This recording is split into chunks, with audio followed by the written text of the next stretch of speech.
Hello everybody, I am the Sheepface here for my first review, which also happens to be a Halloween special and a 50 subscriber special. Now, this is a little bit rushed, mostly due to the fact that I couldn't decide what to make for this review. Eventually, I settled on 1956's Godzilla, King of the Monsters, or known as the US release of the Japanese 1954 film called Gojira, the Japanese word for Godzilla.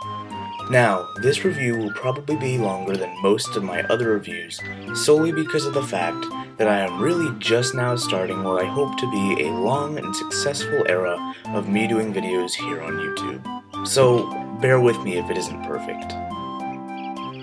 We start off the film with silence, until... Let me tell you, that was fairly awesome. We get this for another little while until a still shot of the ocean moving comes onto the screen. Then, as the title card appears, we hear Godzilla roar. This is great. One of the best, most memorable movie sounds in history, and this is how it's first delivered. Just great. After this, we get some fairly creepy music playing over a similar still shot to that of the opening, only this time, it's over a completely destroyed and decimated Tokyo. We then hear the first line of dialogue coming from our main character in this American release, Steve Martin. No, not the actor Steve Martin, but a character in the movie portrayed on screen by Raymond Burr.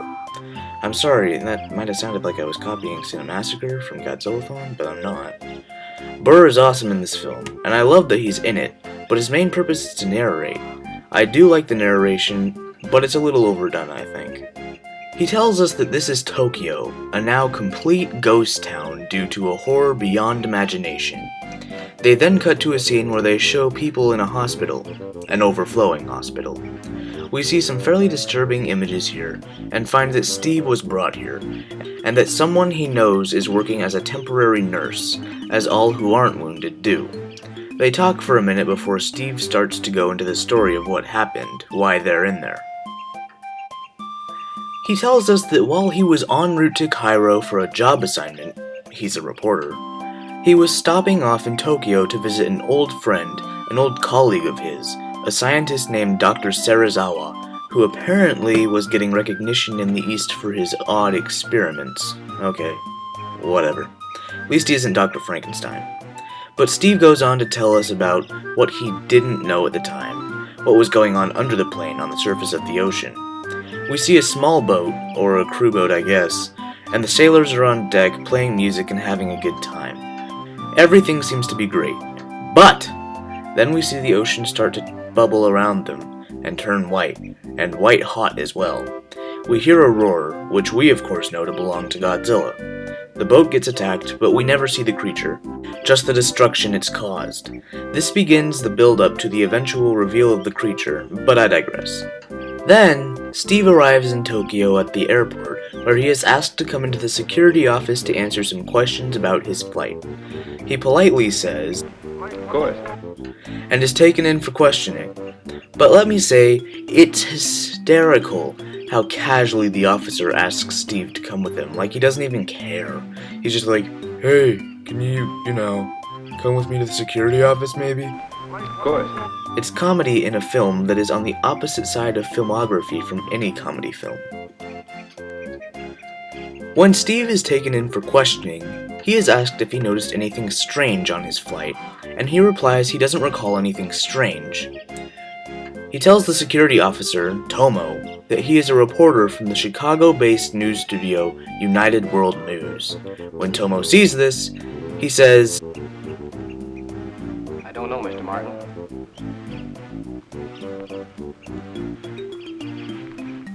"I don't know whether it should be printed or not." That line gets everyone's attention. He then proceeds to tell about the ship's disappearance off the face of the Earth. Then Steve casually says he'd like to know what's being done. And this next scene, oh man, this next scene is the most funny thing in the movie. Steve says he wants to know what the plan of action is, and Tomo just says, "All right, come with me." "Alright, I'll let that one sink in." Really? It's like no legal checking is required or anything, just some random dude can ask about everything and find out what the exact situation is? Okay, you know what, whatever. It's just... It's hilarious as heck. Also, Tomo abandoned his job to go with Steve. Just a side note. So, this is where I noticed in reality that the English and Japanese versions of the movie begin to differ a little bit. The Japanese version gets really involved in what's happening to rescue any and all victims of the boat, whereas the English version is more interested in finding out the cause. But, back to the film. We find out that they sent out a rescue ship to go to the same spot where the first ship sank. Now, I'm going to go on a little rant about how stupid this is. Listen, they got radio warnings that their ship did not go down from natural causes. Then they decide, no, we have got to save these folks, and send even more to die. Like, seriously? It wasn't an obvious assumption not to go there? I would assume that it would be in big red letters saying, stay away. Dang, they're dumb. The people on the rescue boat got what was coming to them when Godzilla wreaked vengeance on them. Like he wouldn't kill them all. This happens, and Japan is getting worried. They assemble the greatest in their scientific minds, not including our Dr. Serizawa, but including his friend, Dr. Yamane. Yamane is one of the world's leading paleontologists, and was just happening to be there. Also happening to be there is our buddy, Steve, and Tomo. As typical, they want the latest on what's going to happen with these disasters, as they're called. They come to an agreement when Dr. Yamane suggests that they visit the small island off the coast of Japan called Odo Island. It is told that they may be some of the only people to have witnessed some of the attacks, and that they're probably terrified.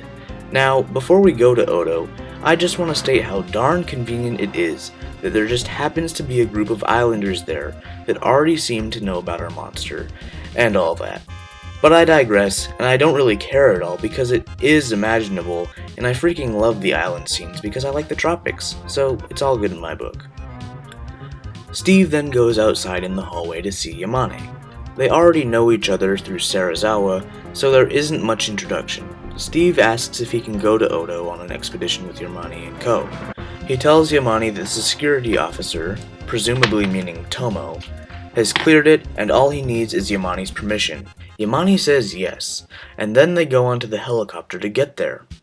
While the officials with Yamane are out questioning some of the village leaders, Steve and Tomo go among the people. Tomo asks the natives questions in the native tongue, and then translates for Steve. They gather that the islanders are scared stiff by the idea that they had seen a monster. Then, the only line in the film intended as comedy happens, which is a strange exchange between Steve and Tomo. Here, it's this. He saw a monster. He's had too much sake. Brilliant. Steve then goes on to narrate the fact that they would stay the night there on Odo. He says that it gave him a rare opportunity to witness a ceremony all but forgotten. This ceremony is supposedly supposed to keep the monster, which the natives have dubbed Godzilla, at bay. This scene is awesome. It shows everything I think should be in all Godzilla movies with natives.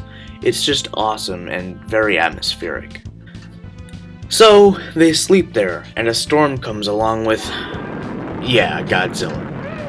But you don't really see him, just his leg if you watch really carefully. You see the damage he did. Now, I just want to ask, why Godzilla's sudden arrival affected the weather? Why did it just start raining? If you're gonna say that Godzilla caused rain on this completely clear and peaceful night, I will tell you straight, that, my good sir, is wrong. My claim is backed up by the fact that it never happens again. But Godzilla's first true appearance is awesome. No major complaints about this scene. Well, other than already stated. So, they have a destroyed helicopter, which honestly makes me wonder how they were able to communicate or get back to the mainland at all. But they managed it somehow. The islanders all go on in a meeting about how Godzilla attacked their home and all of the boats. This of course leads Yamane to the conclusion that they need to take another trip to the island. And of course, Steve and Tomo come along for the ride.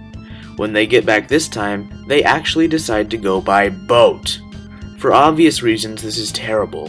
1, it's a boat, meaning it'll take longer. 2, they're going right through Godzilla's territory to get there. Excuse me, what? The whole point of this movie is to get away from Godzilla, or to get him away from us. Man, I wouldn't be surprised if these people had a death wish or something. Dang, they're stupid. Also, here on the boat, we hear a little bit of backstory on the character Emiko, Dr. Yamani's daughter. She was in the beginning of the film, but we didn't know anything about her then. Now, we find out she's been betrothed her whole life to Dr. Serizawa. I don't know why, but hey, connections. However, she is in love with another man named Ogata. This love triangle is strange, but I'll get to it in a second, I guess, so hold on. This time on the island, they actually have something to study, Godzilla's footprints.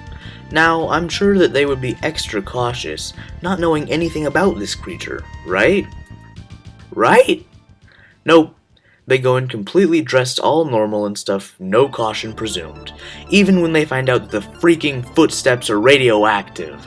Are you telling me that they were like, radioactivity, cool? Really? They find a specimen of a trilobite, a species which was long thought to be extinct. We see, however, that they are obviously not extinct, and what does Yamani do when he first sees it? Yeah, he picks it up. With his bare hands. Like, seriously, no gloves or anything. What was I saying earlier about precaution? Yeah, no. At least this guy has some sense. He tells him not to hold it with his bare hands. Also, how did a trilobite get into Godzilla's footprint? Was it attached to him or something? How did he not notice? Whatever, it's still an awesome scene because they found a trilobite. We then hear the villagers' alarm. Apparently, they found Godzilla on the island. Everyone makes their way up into the hills where it's supposed to be safer. Sure, safer, okay. I'm not saying anything. Also, how do they know he's on the island but not where? Geez, how hard did the screenwriter work to make these islanders complete incompetent fools? It's insane. So, they get up to the hills where it's safer. No, still not gonna say anything. And yes, this is where we first really see Godzilla.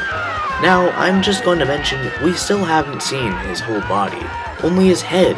From his head, however, we can distinguish that he is a dinosaurian creature. Now, just another speculation. Why is he up in the hills? How did he get there? Why? But whatever. Like most scenes, it's still awesome and well played.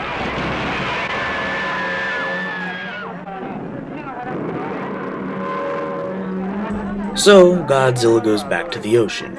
The people go back to Japan. Dr. Yamani holds a conference about Godzilla's supposed origin and the fact that perhaps he was a dormant dinosaur and that the radioactivity in the footstep was due to what brought him back to us. Hydrogen bomb testing, or nuclear bomb testing, or atom bomb testing, whatever you want to call it. This is a 50s movie inspired by World War II, by the way, if you didn't already know that. So, now we know where Godzilla came from, our film is entirely laid out before us. Now, we can dive into the action, no more suspense. I can't say the same for later installments, GMK. We'll get to that later. We find that Emiko has gone to visit Serizawa to inform him that she is going to marry Ogata rather than him. Before she can tell him, however, he says that he must show her something far more important. She follows him downstairs into his lab, where he shows her something we don't see until later. She acts traumatized. Serizawa makes her promise never to speak of this again until he has found a counteracting good to this evil. Emiko promises. Promises get broken. Oh wait, sorry, spoilers. The military always thinks so highly of themselves, it makes me sick. They think that they're so high and mighty when in reality they aren't even close.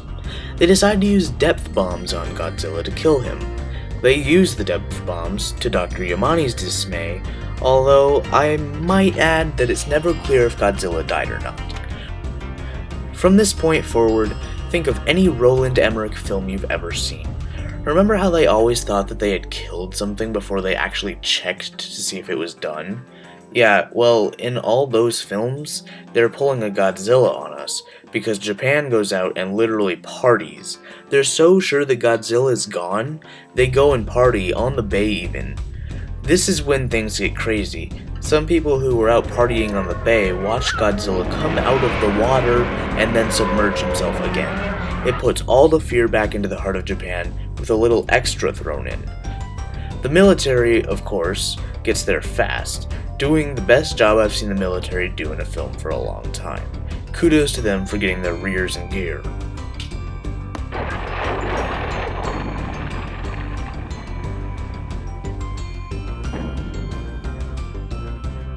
Godzilla emerges out of the bay and proceeds to attack the docking area of the city. Godzilla now establishes himself as the biggest, most amazing creature on the planet.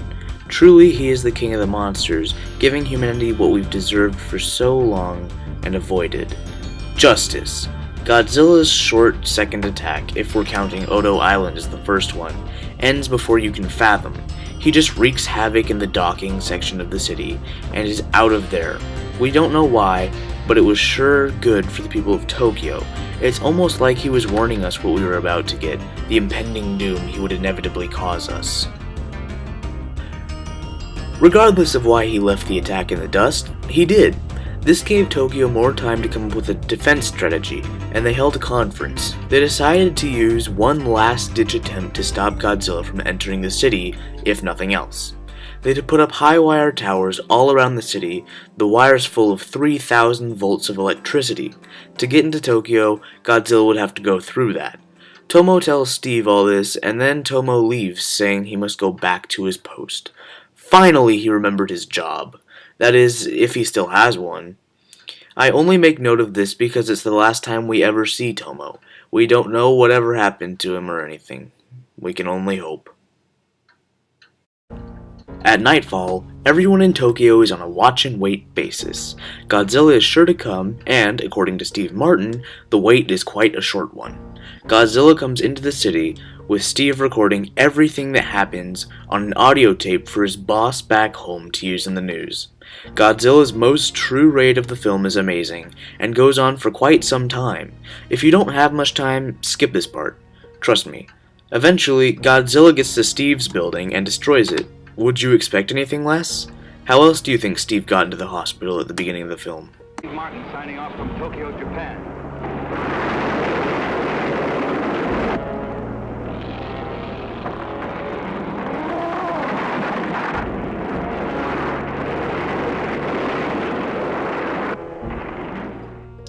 After the terror of the night, we get to the morning where our film of the hour began.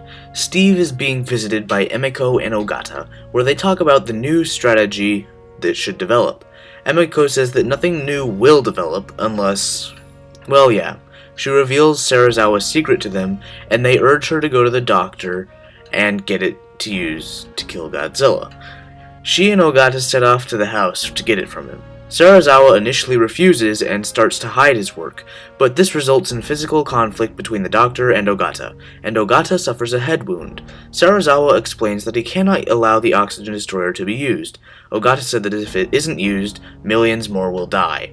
We then cut to the TV for the weirdest scene by far in the movie and my personal least favorite, the choir of girls singing. I'm not really going to comment here, I'm just going to say that I highly dislike it. For some reason, this persuades Serizawa to change his mind, and BAM!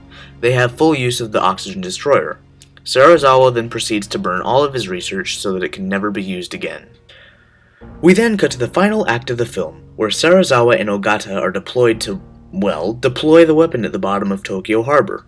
They succeed in placing it, and Ogata goes back up. They call Serizawa to come back up, and then pull his lines up, but he cut them, and he doesn't resurface. The weapon goes off and Serizawa is dead, a completely pointless death. It's an emotional scene for Steve, who was there on the boat with the team, Emiko and Ogata, who were there for obvious reasons, and even for Dr. Yamane. Godzilla then floats to the surface and roars in agony, almost as a way of saying goodbye. We then cut to the bottom of the ocean where we see the oxygen destroyer do its work on Godzilla, turning him into a skeleton, and then, eventually, nothing. Godzilla is dead, but so is a great man. And roll credits. Yep, that's how it ends. I hope you enjoyed.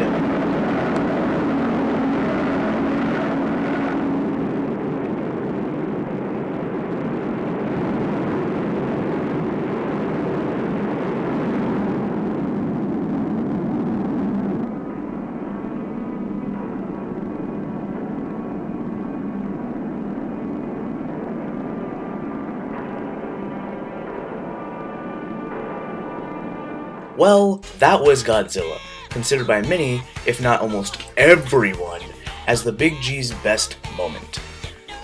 Is it though? Well, no. This film is great, a masterpiece even, and it established the King of the Monsters, but does that make it the best? No, it does not. See, there have been almost 30 Godzilla films, the 30th coming out sometime next year, and the 31st coming out sometime in 2018. Godzilla is an undying franchise, and this was the Kickstarter. But with 28 other films to currently look at, not to mention 3 TV shows, the King of the Monsters has had far greater moments than this.